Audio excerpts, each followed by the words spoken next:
Welcome to the Sunday Best. It's an in-depth look at the best book I read this week. This week's best, The Women by Kristin Hannah. Kristin is the award-winning and best-selling author of more than 20 novels. Her books have accumulated awards such as Goodreads Best Historical Fiction, The People's Choice, Best Book of the Year from Amazon, iTunes, and the Wall Street Journal. Her extremely popular book, The Nightingale, is currently in production. The Great Alone is also in development. And the first week of its release, the hit Netflix series Firefly Lane was #1 globally. When Frankie McGrath hears women can be heroes too, it radically changes her worldview. She has never considered that there could be a path other than marriage, or that she doesn't have to just be a well-mannered woman spending her spare time at the country club. After she has an encounter with a Vietnam vet, she decides to enlist in the Army Nursing Corps,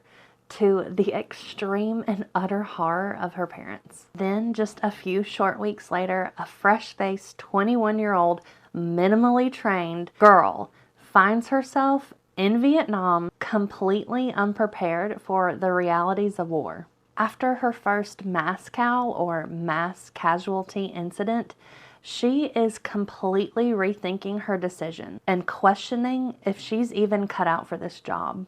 Lucky for Frankie, she builds strong bonds with the other women serving, but especially with Barb and Ethel. Frankie eventually finds her place and is determined to do good and bring comfort to these men who are extremely injured and often taking their last breath with her.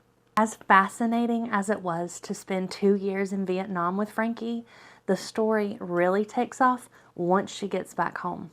Kristin wrote a story that made me feel like I was hearing my best friend tell me about life before I met her. I felt panic with her when she had to deal with that first mass cow.